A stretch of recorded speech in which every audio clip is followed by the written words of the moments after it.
graine inspirante, un podcast du réseau Germe. L'association Germe, réseau de progrès des managers, propose une offre croisée près de chez vous. 2 cycles de formations inspirants, Germe destinés aux managers et cadres dirigeants, et Émergence pour les managers de proximité. Germe, c'est aussi des événements apprenants et des outils innovants. Bonjour et bienvenue dans ce nouvel épisode de la graine inspirante initié par Germe.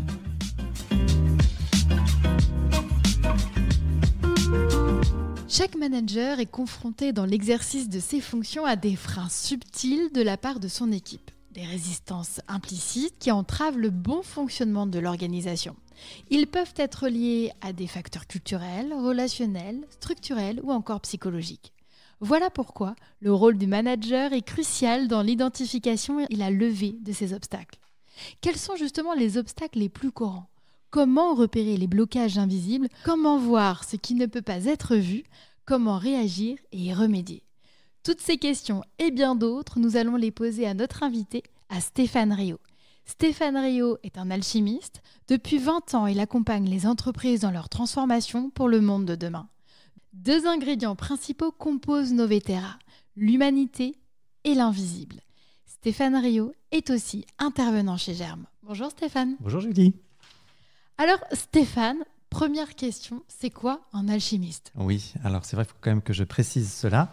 Alors c'est marqué sur ma fiche LinkedIn, alchimiste des organisations. Mais alors je précise tout de suite que je ne suis pas ce qu'on appelle un alchimiste opératif, c'est-à-dire que je n'ai toujours pas réussi à transformer le plomb en or. Mais par contre, je trouve que l'allégorie d'alchimie est très intéressant pour le monde de l'organisation. Donc j'aime beaucoup fonctionner en allégorie dans mon travail. Et en effet, l'alchimie... c'est un art subtil de la transformation. L'alchimie, c'est de la transformation, donc du plomb en or.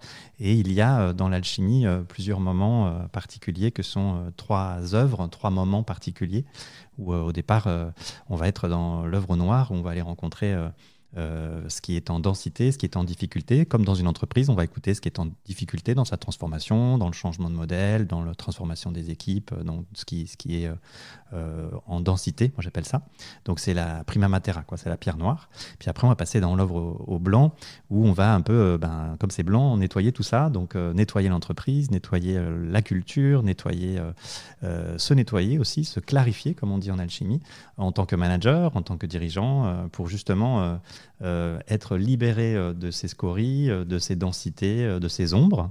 Et donc c'est un travail de développement personnel et collectif pour arriver à l'œuvre rouge ou l'œuvre pourpre. Donc c'est là où on va retrouver une matière vivante, dans laquelle on a de l'énergie, de l'élan, de la joie, de la créativité, où individuellement et collectivement, on est en mouvement.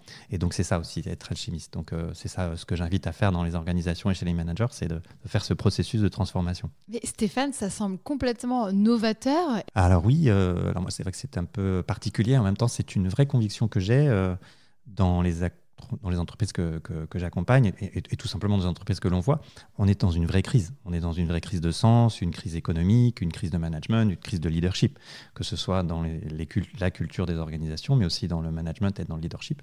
Parce que quand tu parles d'invisible, c'est plutôt la quête, le sens ? Alors c'est ça, c'est aussi...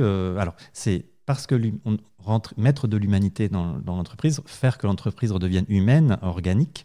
Donc c'est pour moi le mot humanité, elle se met à cet endroit-là. Donc c'est comment des entreprises peuvent redevenir des endroits des organismes vivants pour retrouver du sens, de l'humanité, de l'être ensemble. Donc ça, c'est pour la partie humanité. Et pour la partie invisible, j'ai développé une forme de constat. J'ai beaucoup travaillé sur la transformation des modèles économiques. Je me suis passionné pour les modèles économiques de demain, parce que je m'intéresse beaucoup aux nouvelles formes que vont prendre les organisations. Et je me suis dit que ce qui empêche les organisations, c'est l'invisible, c'est ce qui ne se voit pas. Donc c'est ce qu'on ne détecte pas. C'est les résistances au changement, c'est les biais cognitifs, c'est les jeux de pouvoir, c'est tout ce qui se passe dans les interstices. Donc quand on regarde un iceberg, c'est ce qu'il y a dans la partie immergée de l'iceberg. Donc on connaît le Titanic, on sait comment ça s'est passé. Et donc c'est ça qui m'intéresse. C'est qu'est-ce qui se passe dans l'invisible d'une organisation, d'un collectif, d'une équipe, d'un manager, jusqu'au fond de son cœur, qui fait que ça marche ou ça ne marche pas. Mais comment on voit ce qui n'est pas visible ? Dans une organisation, tout est très structuré. Il y a un organigramme, des rôles, des fonctions, des règles. Et tout ça, c'est partagé par l'ensemble du collectif, ça c'est visible. Il y a même un nom, une marque, un lieu, un site, etc. Ça c'est le visible. Et ce qui est dans l'invisible, justement, c'est tout ce qui est plus dans le subtil, mais qui fait totalement partie du collectif. C'est-à-dire ? C'est-à-dire, il y a la culture, explicite, celle qui est explicitée, celle qui est sur la homepage du site internet, voilà notre culture. Mais parfois, il y a une culture sous-jacente qui peut être une culture parfois d'hyper-performance ou d'exigence qui n'est pas dit, qui est peut-être dit de manière implicite. Parfois, il y a des cultures dans les organisations qui peuvent être cultures un peu toxiques, dans lequel c'est le patron qui a toujours raison, c'est peut-être les managers hommes qui ont le dernier mot par rapport aux femmes, par exemple. C'est des gens qui, par exemple, parlent plus fort que les autres, qui ont le dernier mot, donc ont raison. On dit invisible, mais tout ce que tu dis là, on peut le voir. Mais oui, mais ça, tu vois, d'un point de vue très subtil, j'allais dire presque énergétique, ça reste dans le collectif, ça se sent, c'est dans l'ambiance. Et ça, c'est quelque chose, il faut aborder le sujet. C'est-à-dire donc en alchimie, plus on va mettre de la conscience sur ce qu'on est en train de faire, plus ça va permettre de cristalliser ce qui se passe. Et c'est ça le processus alchimique, c'est de cristalliser ce qui est en train de se passer. Et un autre exemple d'architecture invisible que j'étudie beaucoup et qui est très riche d'informations, c'est justement nos personnages. C'est-à-dire le personnage qu'on joue au travail. C'est-à-dire quand je viens au boulot, parfois, je joue un rôle, parce que je suis payé pour ça. J'ai un rôle, une fonction, un rang, etc. Mais est-ce que je ne suis pas obligée, justement, de jouer ce rôle-là pour me protéger ? Oui, sauf que, bien sûr, alors, pour me protéger, et puis aussi pour fonctionner, et pour faire fonctionner l'entreprise. Mais j'ai des modes de fonctionnement, un mode managérial différent. Par exemple, si moi, je suis en insécurité dans ma vie, personnelle et que j'ai une histoire d'insécurité, je vais probablement être dans un besoin de contrôle ou dans un besoin de sécurité que je vais compenser au boulot. Et ça, c'est pour moi quelque chose que je repère assez systématiquement. Des gens qui peuvent être en situation parfois de soumission à l'extérieur vont être au contraire en domination, par exemple, ou en exigence. Moi, je remarque qu'il y a ce petit jeu de ce à quoi je joue au travail qui compense ou au contraire fait ou amplifie ce que je vis dans ma vie personnelle. Et être conscient de ça, c'est très important. Par exemple, je peux être quelqu'un de très créatif dans ma vie personnelle, mais au travail, on ne me demande pas ça. Donc, je vais être extrêmement fonctionnant. Je vais être un très bon technicien du travail, de mon job, mais ma partie créative, je vais l'éteindre. Donc, ce sont des gens qui parfois sont binaires, quoi, qui ont comme s'ils avaient deux vies. Et parfois, c'est des gens qui peuvent se sentir mal parce que ce qu'ils sont dans leur créativité, dans leur partie personnelle, n'a pas le droit de citer dans leur métier. Et donc, il y a cette barrière étanche entre le pro et le perso qui, parfois, pourrait être un peu plus poreuse. Tu vois. Et donc, j'ai des cas de gens qui, parfois, sont très tristes parce que, justement, ils sont foncièrement des créatifs à l'intérieur. Et il y a peut-être des rôles de créatifs ou de créativité, pas étiqueter des créatifs, par exemple, mais dans lequel on peut exprimer une part de créativité qui pourrait être disponible dans l'organisation et qui ferait que la personne pourrait évoluer et avoir pas une évolution de carrière, mais une possibilité d'exprimer cette part d'elle-même qui attend de se révéler, quoi. Et en tant que manager ? Et en tant que manager, être en capacité d'identifier ça, d'identifier le potentiel intérieur de qui on est au fond, dans sa sphère plus intime, quelque part, dans sa sphère personnelle, on ne va pas parler d'intimité, d'être en capacité de réveiller ça et faire que les gens puissent se libérer à cet endroit-là. Donc ça veut dire que je dois le faire pour moi en tant que manager, mais je dois aussi être attentif pour les autres ? Oui, c'est ça. C'est-à-dire c'est comprendre les petits jeux en fait conscients et inconscients qu'il y a dans. Voilà, j'ai quelqu'un en face de moi qui est dans mon équipe, mais qui est-il ou qui est-elle réellement derrière ? Mais est-ce que j'ai le temps en tant que manager de faire ça ? Alors, le temps, c'est de l'argent, mais le temps, ça se trouve pour mieux se comprendre. Après, en effet, ça demande de l'investissement, ça demande de la rencontre. Mais en tout cas, de développer des moments où je vais... D'observation ? Observer, ouais, écouter ce qui se passe dans dans l'invisible, écouter, et développer un peu une forme de psychologie, quelque part aussi, une forme de subtilité. Ça nous fait gagner énormément de temps. Moi, je vois beaucoup de managers qui, justement, vont regarder dans la philosophie, la psychologie sociale, s'intéressent à ça. Ce sont des gens qui développent une plus grande sensibilité de ce qui se passe dans l'invisible. Ils n'ont pas juste besoin de gens qui sont efficaces, performants. Ils ont aussi conscience qu'il y a toute une part de l'être qu'il y a dans mon équipe, des êtres qui m'accompagnent, des individus, qui est beaucoup plus riche et beaucoup plus profonde que ça. Mais moi, j'ai l'impression, Stéphane, qu'en tant que manager, ma position, ça serait pour faire différemment, pour que les choses, du coup, se passent différemment. C'est finalement peut-être de temps en temps ne plus être dans le mental, mais plus être dans une observation et ressentir qu'est-ce qui est palpable, en fait. Ah oui, et c'est là où on est invité à développer une autre forme d'intelligence, l'intelligence du cœur, le sensible, le sensitif, l'instinctif, l'intuitif. Plutôt que le performatif. Et c'est vrai que ça demande d'ouvrir des espaces peut-être un peu moins yang, où on va être efficace, performant, rapide, émissif, où on va plus ouvrir les espaces yin, c'est-à-dire on va être en écoute, on va être en empathie, on va être en absorption, on va écouter un peu ce qui se dit, ce qui est dans l'air, quoi. Et ça, c'est d'autres formes d'intelligence qui peuvent aussi sembler incongrues ou on n'a pas le temps pour ça. Mais à partir du moment où on commence à poser notre conscience là-dessus, on ne voit plus que ça. C'est-à-dire que moi, je ne regarde plus que ça. Et donc, dans les managers que j'accompagne, je leur propose de vraiment regarder ça et de passer du temps avec ça. Ça ne demande pas beaucoup de temps, ça demande de l'attention. Donc, ce qu'il faut, en fait, c'est de l'éducation auprès des managers, auprès des chefs d'entreprise, justement, pour devenir plus sensibles à cet invisible. Ouais, de l'éducation, de l'expérimentation. Il y a des petites expérimentations toutes simples à faire dans lequel Comme quoi, par exemple ? Moi, ce que j'aime proposer, par exemple, c'est des moments où on va rentrer en reliance, pas juste en communication. C'est-à-dire qu'on va proposer une expérience où on va peut-être dire un bout de soi ou faire une expérience qui peut être émotionnelle, physique, corporelle, expressive, artistique, dans lequel on va être dans une situation un petit peu différente du quotidien, mais dans lequel on va pouvoir décrypter le collectif différemment, ressentir des choses différentes, peut-être dire des choses différentes, se dire différemment, se présenter différemment aux autres.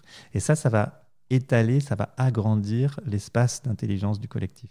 Ça va permettre d'enrichir quelque part la culture du collectif. Et donc, il y a plein de petites pratiques comme ça, qu'elles soient corporelles, musicales, rythmiques.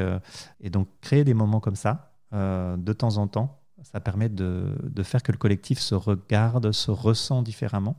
Et ça permet d'avoir des parties de soi qui se révèlent, qui se réveillent, et toujours, la plupart du temps, au service de l'intérêt commun. Alors justement, est-ce que tu as un cas concret là, qui t'arrive en tête où tu as soulevé une problématique, tu as montré donc l'invisible, ouais. Et qu'est-ce que tu as fait justement pour améliorer les choses ? Alors, moi j'ai un cas très concret là, que j'ai fait il n'y a pas longtemps dans une grosse organisation où il y avait une équipe qui n'était pas complètement engagée. Le manager qui était très frustré du fait que c'était pas performant, qu'on n'y arrivait pas, qu'on faisait pas les chiffres, qu'il n'y avait pas une bonne ambiance, etc. Et que les gens n'étaient pas motivés, ne comprenaient pas. Alors que business model super, la marque très chouette, et que tout était fait à la RH pour que ça marche. Alors j'ai proposé à des gens de dire on va jouer à l'entreprise. On va faire une sorte de représentation systémique, une sorte de ce qu'on appelle un 4D mapping ou une constellation systémique. Et j'ai proposé aux gens, j'ai proposé des rôles, quoi. Voilà, certains vont jouer les clients, certains vont jouer l'équipe, certains vont jouer les anciens de l'équipe, parce que beaucoup de gens partaient aussi, donc c'était important de leur donner la voix. Donc il y avait des gens qui représentaient des parties du collectif, les clients, les salariés, la marque, la culture d'entreprise, le dirigeant, l'équipe dirigeante. Et là, j'ai demandé donc aux gens concernés, notamment aux managers, de voir ce qui se jouait. Donc, bien sûr, j'ai mis le cadre, confidentialité, respect, etc. Et il y a même des gens qui ne sont pas du tout concernés par le sujet, qui ont joué des rôles et qui ont sorti des choses incroyables, qui étaient dans le champ, qui étaient dans l'inconscient collectif, et que le manager a entendu, et que le dirigeant a entendu. Et à la fin, lors du briefing, il a dit « Non, mais attendez, là, Mais jamais on m'a dit ça. Mais jamais on a abordé le sujet-là. Ou en tout cas, cette phrase-là qui a été sortie par un tel que je ne connais même pas, qui ne fait même pas partie de mon équipe, comment se fait-elle qu'elle est sortie un truc qui est au milieu de la pièce, quoi, comme le nez au milieu de la figure. Donc tu vois, c'est des petites techniques comme ça que j'utilise, que j'adore utiliser, parce qu'en fait, on va aller permettre d'écouter plus que juste avoir une discussion. On va plus écouter autre chose que juste le mental. Et faire des informations. Prendre conscience de. Voilà, faire prendre conscience, mais aussi ressentir. Être dans une forme de ressenti subtil, presque corporel de ce qui se passe. Tu vois. Il y avait un moment, on a abordé le sujet qui fâche. Là, tout le monde dans le collectif a tressailli, avait froid, tendait, n'arrivait pas à bouger, etc. Donc il a fallu que des gens bougent dans le système. Et justement, ceux qui ont permis de résoudre le problème sont les gens qui ont bougé en premier, qui ont sorti une phrase qui a été la phrase de libération, quoi, un peu l'exutoire. Donc ça a été fantastique, quoi. Du coup, on a retravaillé sur la culture, le dirigeant s'est engagé à créer justement des processus de plus grande clarté, de transparence, et ils sont repartis comme en 40, j'allais dire. Quels sont les blocages les plus courants dans une entreprise ? Ça dépend de la culture, tu vois. Mais en effet, il y a les blocages les plus courants, pour moi, c'est la peur du changement. La nature, c'est le changement, mais la nature humaine a horreur du changement. Donc c'est vrai que c'est arriver à convaincre qu'il faut évoluer, qu'il faut se transformer. On est dans une période de crise en ce moment, de crispation. On est beaucoup plus dans des réactions reptiliennes, de conservation. Donc en ce moment, je constate ça, que la peur du changement, les architectures invisibles les plus présentes en ce moment. Mais il y a aussi des choses que je vois dans le collectif, où je vois des dirigeants qui ont insufflé un mode de fonctionnement qui reste un peu habituel.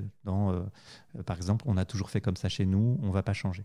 Tu vois, c'est un peu comme un mode de fonctionnement, un peu avec l'inertie de ce mode de fonctionnement-là.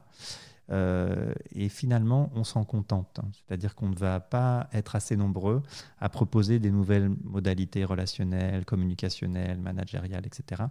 Et moi, je fais le constat depuis des années que si on n'aborde pas les ombres d'une organisation, d'un collectif, d'une culture d'entreprise ou d'un management ou d'un leadership, on va de toute façon, sur le chemin, se retrouver avec ça qui va être comme une résurgence, des racines qui vont repousser un peu plus loin. Donc le rôle du manager, c'est surtout de savoir repérer une ombre et de l'exprimer. C'est ça. Alors, ce n'est pas l'exprimer nécessairement, mais c'est d'en être conscient déjà. Parce qu'on peut avoir tendance à se dire on ne va pas l'aborder parce qu'on n'a pas le temps pour ça, on est là pour faire de la performance, on est là pour que ça marche bien dans le collectif, et on ne va pas l'aborder. Donc c'est aussi avoir du courage dans un premier temps. Et pourquoi pas de révéler, mais s'il ne le fait pas tout seul, mais de le faire en collectif.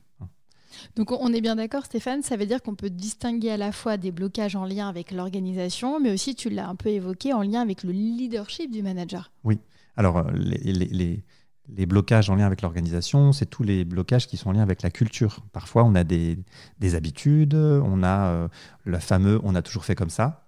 Dans l'organisation, ça pèse, ça empêche la transformation, ça empêche de prendre la parole sur des sujets qui fâchent peut-être, ça empêche aussi les idées novatrices. Donc tu vois, ces dimensions invisibles collectives, ça peut prendre de la place. On peut aussi avoir des mémoires, des mémoires d'échecs, des mémoires de personnes qui sont passées, qui ont eu des difficultés ou qui ont apporté des difficultés. Ça crée des stigmates, j'allais dire. Et le fait de ne pas aborder ça ou de ne pas purger ça ou apaiser ça ou de guérir ça, ça reste dans l'inconscient collectif.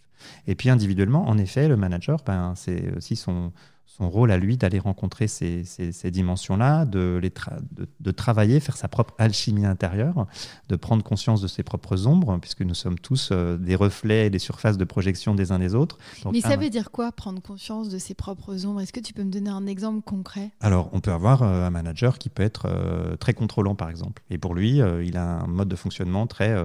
il faut que ce soit parfait, par exemple. Donc pour lui, il peut être très contrôlant, mais il peut devenir tyrannique en étant contrôlant.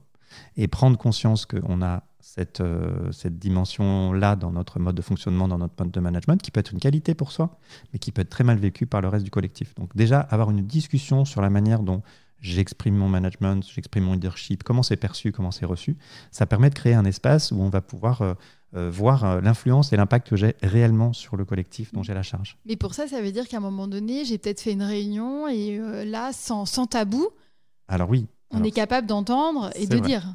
Alors c'est vrai que le travail, comme on dit dans l'œuvre noire, le travail des ombres, c'est de les dire, c'est de les assumer aussi. C'est de prendre conscience que j'ai bien sûr des talents, un potentiel, des qualités, mais j'ai aussi des trous dans la raquette, j'ai des cailloux dans ma chaussure, et j'ai, de par ce que je dis de manière implicite et explicite, j'ai un impact. J'ai un impact sur les autres, j'ai un impact sur mon équipe, j'ai un impact dans l'organisation. Et en effet, avoir la possibilité, alors on ne va pas rentrer dans des cercles de thérapie de groupe, on se détend, mais parfois je dois avouer que c'est proche de ça, parce que parfois l'entreprise est tellement mal, elle est tellement pathologique quelque part, que parfois ça finit en séance de prise de parole, où on va cracher sa valda, si je puis me permettre l'expression, et ça fait du bien. C'est-à-dire qu'on va aller écouter là où il y a des densités dans le collectif. Et vous savez, quand vous sortez de chez un thérapeute, quand on a pleuré un bon coup, hurlé un bon coup en tapant sur un coussin, si vous faites ça, ça fait du bien. On a libéré, on a dégazé, on a libéré l'énergie qui était enfermée. Et donc moi, c'est ça que j'invite les managers à aller chercher, c'est où est-ce qu'il y a des espaces de densité, d'enquistage, etc. Et c'est vrai que ça demande du courage, de l'engagement, et en effet une forme de confiance aussi que le collectif peut grandir, et que moi-même, en tant que manager, je peux grandir avec ça. Mais j'ai quand même l'impression que, par exemple, lors de cette réunion, je mettrais au grand jour peut-être mes faiblesses, et j'ai pas envie, moi, en tant que manager, de montrer que j'ai une faiblesse. Alors, il y a plein d'outils pour permettre de s'exprimer, bien sûr, en responsabilité. Je dis souvent, une de mes lois cardinales, c'est liberté et responsabilité. On a la liberté de dire ce que l'on veut dans un collectif, mais on a la responsabilité aussi que s'il y a des choses que je ne dis pas, il y a un moment, ça va avoir j'ai la responsabilité de conserver, de garder en moi, bien sûr, mon jardin secret, bien sûr, mais aussi les choses que je pourrais dire de moi et qui pourraient être utiles pour le collectif pour grandir. Et donc, en effet, je ne suis pas en train de dire qu'il faut se mettre à table, mais en même temps, il y a des choses qui sont importantes de sortir, de libérer. Mais pour ça, il y a plein d'outils. Il y a plein d'outils comme le cercle de parole. Moi, régulièrement, j'ai en réunion, en séminaire ou en début de réunion, on peut faire un cercle de parole pour faire un peu sa météo, par exemple. Rien que ça, déjà. Commencer une réunion en faisant une météo de comment je me sens, avec quoi j'arrive, si je suis encombré ou si je suis en difficulté avec quelque chose, de pouvoir avoir la possibilité, alors ça s'apprend, bien sûr, c'est pas juste cracher sa valda en disant je n'ai pas envie d'être là et vous m'emmerdez, c'est prendre la responsabilité d'avoir une sorte d'habitude de pouvoir dire et se livrer, de délivrer, de déposer. Et ça permet de tranquillement développer une culture de confiance dans le collectif. Je ne suis pas seule. Voilà, il y a ça aussi, je suis seul dans mon rôle, mais je ne suis pas tout seul. Mais là, c'est parce que c'était une jeune entreprise que ça fonctionnait ? Ah non, mais il y a des entreprises et des managers qui sont parfois des vieilles entreprises, on va dire, pour lesquelles il y a un élan, il y a une envie de faire évoluer la culture d'entreprise, la culture managériale, justement. Non, alors c'est vrai que dans les petites entreprises, il y a une énergie particulière et puis il y a une souplesse, quelque part. C'est vrai que les petites entreprises, start-up ou en plus petit comité, peuvent plus rapidement faire développer cette culture-là. Mais dans les grandes entreprises, dans les grands services, ça marche aussi bien. Après, ça dépend du fait que le manager soit mûr ou pas par rapport à ça. Il y a des managers qui peuvent être très intéressés par ça et ouvrir ces espaces-là pour leurs équipes. Et puis, il y en a qui peuvent être en train de se dire non, pour moi, c'est la boîte de Pandore, on ne peut pas ouvrir ça. On est là pour bosser, on n'est pas là pour se raconter.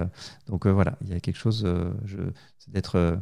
il y a une sorte de maturité à avoir ou pas en tant que manager. Et puis, en effet, il y a à tester. Moi, je sais qu'il y a des entreprises pour lesquelles ça a pu marcher parce qu'on a ouvert avec un cadre très précis.